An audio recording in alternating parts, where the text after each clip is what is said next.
రామప్ప చెరువును కాకతీయుల కాలంలో నిర్మించినట్లు చెబుతారు. ఈ చెరువు ప్రధానంగా వ్యవసాయం మరియు నీటి నిల్వ కోసం ఉపయోగించబడేది.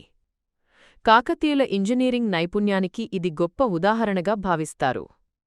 సాయంత్రం సమయంలో చెరువు వద్ద కనిపించే సూర్యాస్తమయం చాలా అద్భుతంగా ఉంటుంది.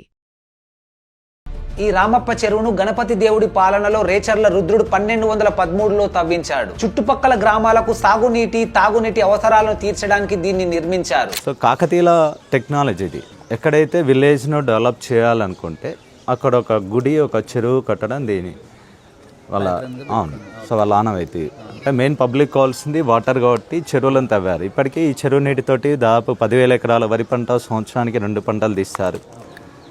4 మండలాలకి డ్రింకింగ్ వాటర్ సప్లై కూడా అవుతుంది. ఆల్మోస్ట్ 90 విలేజెస్ పైన డ్రింకింగ్ వాటర్ సప్లై అవుతుంది మిషన్ భగీరథ ద్వారా ఇటు సైడ్. సో మనకి విలేజ్ డెవలప్ కావాలంటే వాటర్ అండ్ టెంపుల్ కావాలనేది దీన్నే TTT కాన్సెప్ట్ అంటాం. టౌన్, ట్యాంకు, టెంపుల్, నగరం, ఆలయం, చెరువు అనేది వీళ్ళ కాన్సెప్ట్.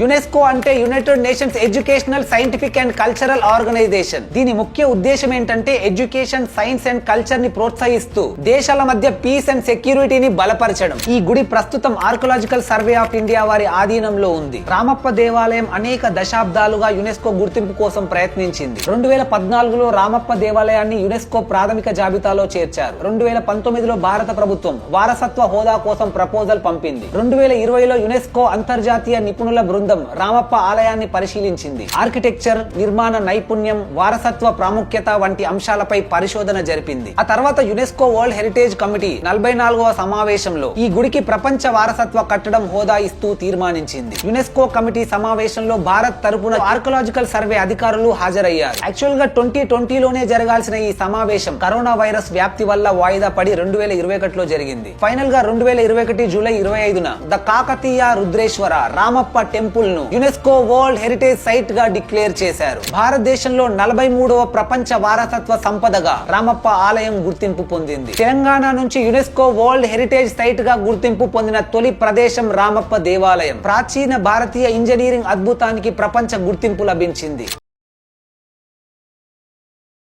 రామప్ప దేవాలయం ప్రాచీన భారతీయ శిల్పకళకు, నిర్మాణ శాస్త్రానికి, ఆధ్యాత్మికతకు మరియు భౌతిక శాస్త్రానికి నిలువెత్తు నిదర్శనం. రామప్ప దేవాలయం కళా నైపుణ్యంతో, విశిష్ట ప్రత్యేకతలతో ఒక ఎడ్యుకేషనల్ ఇన్స్టిట్యూట్ గా, చరిత్రను భవిష్యత్తు తరాలకు చెప్పే ఒక టెక్స్ట్ బుక్ గా, ఎలాంటి ప్రకృతి విపత్తులనైనా తట్టుకొని తరతరాల వరకు నిలబడేలా నిర్మించబడి మన తెలుగు వాళ్ళందరికీ ఎంతో గర్వకారణంగా మారింది. గుడిని చూస్తున్నంతసేపు కనులకు, గుడి గురించి తెలుసుకుంటున్నంతసేపు మనసుకు ఆనందం, ప్రశాంతత సొంతమవుతాయి.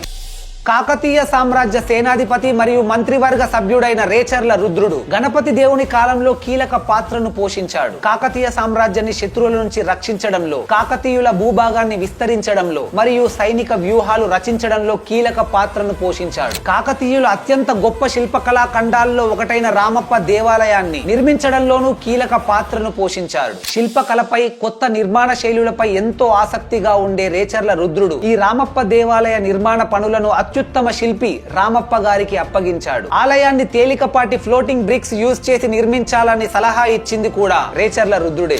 రామప్ప దేవాలయం ఎదురుగా పెద్ద నంది విగ్రహం ఉంటుంది. శివుడు పిలిస్తే లేచి రావడమే ఆలస్యం అనే విధంగా ఒక చెవి శివుని వైపు ఉంచి ముందరి కాళ్ళు లేవడానికి సిద్ధంగా ఉండే విధంగా చక్కగా చెక్కారు. ఈ కైండ్ ఆఫ్ నంది కాకతీయుల గుడుల్లో తప్ప మరెక్కడా కనిపించవు. అంతేకాకుండా నందిని మనం ఎటువైపు నుంచి చూసినా అది మనల్ని చూసినట్టుగానే అనిపిస్తుంది. సో మనకి ఇక్కడి నంది డిఫరెంట్ గా ఉంటుంది. మనం మిగతా టెంపుల్స్ లో చూస్తే తల స్ట్రైట్ గా ఉండి కుమ్ముల మధ్యలోంచి శివలింగాన్ని చూస్తాం. కానీ కాకతీయులు కట్టిన టెంపుల్స్ లో చూస్తే ఇలా సైడ్ కి ఇచ్చాడు. ఇది శివుడి వాహనం కదా. 1000 పిల్లర్ టెంపుల్, వరంగల్ ఫోర్ట్ లో, కాకతీయ కట్టడాలు ఎక్కడైనా ఇట్లా సైడ్ కి ఉంటుంది. రామప్ప దేవాలయం పేరు చెప్పగానే ముందుగా గుర్తొచ్చేవి నాట్యగత్తెల విగ్రహాలు. రామప్ప దేవాలయానికి బయట ఆవరణంలో పైభాగంలో నాగిని విగ్రహాలు దర్శనమిస్తాయి. పాము చర్మానికి ఏ విధంగా పొలుసులుంటాయో నాగిని విగ్రహానికి కూడా శిల్పి అదే విధంగా పొలుసులు చెక్కడం నిజంగా అంతుబట్టని విషయం. చివరిదేమో నాగిని పాము మీద నాట్యం చేస్తున్నారు. ఆమె చేతిలో పాము, మెడలో పాములని ఇచ్చాడు. ఆమె ఫేస్ కూడా పాములాగా డిఫరెంట్ గా చెక్కారు. అన్నిటికీ స్మూత్ ఉంటే రఫ్ ఉంది.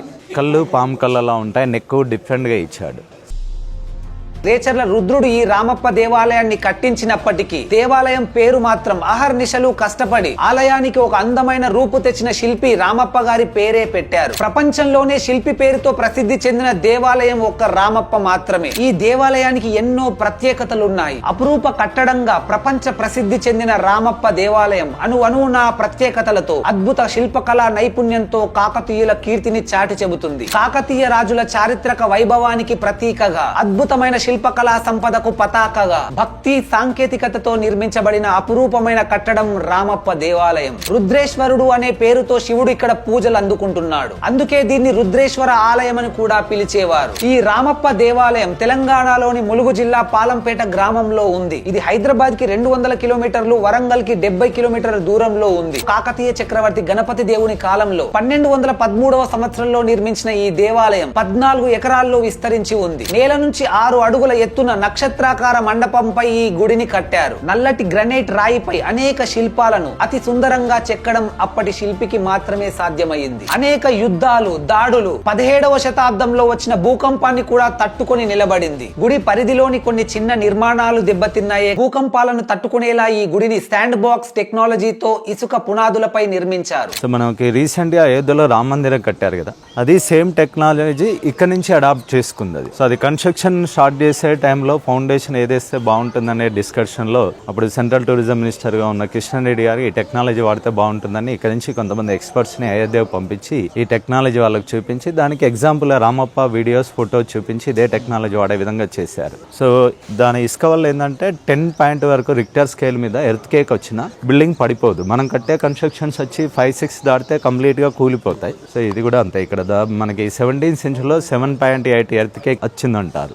అంత ఎర్త్ కేక్ దాటుకొని జస్ట్ సెటిల్ అయింది. అంతేకాదు నీటిపై తేలియాడే బరువులేని ఇటుకలతో గుడి గోపురాన్ని నిర్మించారు. గోడలు, స్తంభాలు, పైకప్పు ఇంటర్లాకింగ్ సిస్టమ్ లో అమర్చబడ్డాయి. దీని వల్ల భూకంప సమయంలో కూడా శిల్పాలు, నిర్మాణ భాగాలు విడిపోకుండా ఉంటాయి. ఆలయ నిర్మాణంలో వాడిన డోలమైట్ రాక్ తేమను అధికంగా గ్రహించదు. వాతావరణ మార్పులకు తట్టుకొని నిలబడుతుంది.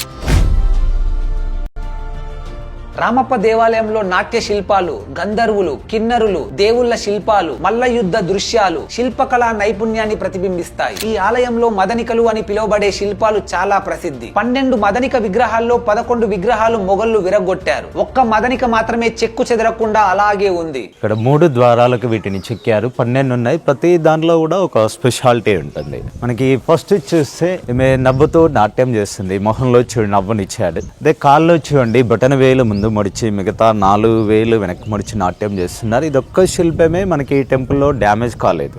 అన్నిటిని విరగొట్టారు. ఇక్కడ చేతులు విరగొట్టారండి, అక్కడ హారం, చెయ్యి, మనం చూడబోయే ప్రతి దానిలో డ్యామేజ్ ఉంటుంది. సో ఇదంతా కూడా కాకతీయుల్లో చివరాజన ప్రతాపరుద్రుడిని మహమ్మద్ బిన్ తుగ్లక్ ఓడించాక ఇవన్నీ డ్యామేజ్ చేసుకుంటూ వెళ్ళారు. మనం క్లియర్గా చూస్తే దాదాపుగా 95% అన్నిటికీ ఏదో ఒక పార్ట్ తీసేశారు. ముక్కులు చెక్కేశారు చూడండి ఎక్కువ. కొన్ని శృంగార బొమ్మలు ఇచ్చాడు. అప్పుడు సెక్స్ ఎడ్యుకేషన్ కొరకు ఇలా పెట్టేవారు. సో ఇప్పటికీ మన సాంప్రదాయ ప్రకారం కొత్తగా పెళ్ళైన జంటల్ని టెంపుల్ పంపించడానికి ఇది ఒక రీజన్, అది ఎడ్యుకేషన్ పర్పస్. ఇప్పుడు ఈ టెంపుల్ అంతా మనం అబ్జర్వ్ చేస్తే ఇలా డబుల్ కలర్స్ ఉంటాయి. ఇది పెయింట్ కాదు, స్టోన్ లో వచ్చిన నేచురల్ కలర్. ఇక్కడ చూడండి విరగొట్టినా కానీ డబుల్ కలర్స్ ఉన్నాయి. సాధారణంగా శిల్పాలపై చెక్కే మనిషి ఆకారానికి 2 కాళ్ళు కనిపించేలా చెక్కుతారు. కానీ ఇక్కడ రామప్ప శిల్పి చెక్కిన శిల్పంలో జనరల్ గా 3 వ్యక్తులకు 6 కాళ్ళు ఉండాలి. కానీ ఇక్కడ 4 కాళ్ళు మాత్రమే కనిపిస్తాయి. ఇలా కవర్ చేస్తే ఇతడి కాళ్ళు ఇతడుకున్నాయి, ఇలా కవర్ చేస్తే ఇతడి కాళ్ళు ఇతడుకున్నాయి, అటు ఇటు కవర్ చేస్తే మధ్యలో ఇతడు ఉన్నాయి. అంటే ఉండాల్సిందేమో 6 కాళ్ళు, ఉన్నవి 4. కానీ ఇండివిజువల్ చూస్తే ఎవరి కాళ్ళు వాళ్ళకి కనిపిస్తాయి.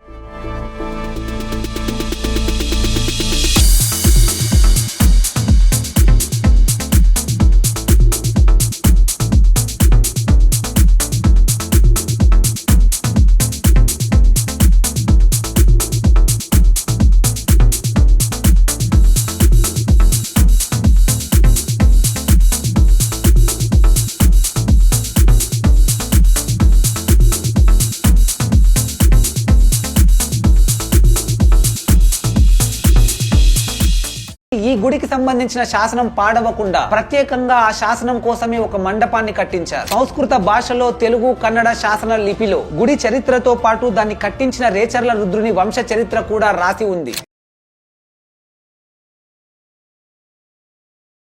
ఈ వీడియో మీకు నచ్చినట్లయితే లైక్ చేయండి, షేర్ చేయండి, కామెంట్ చేయండి.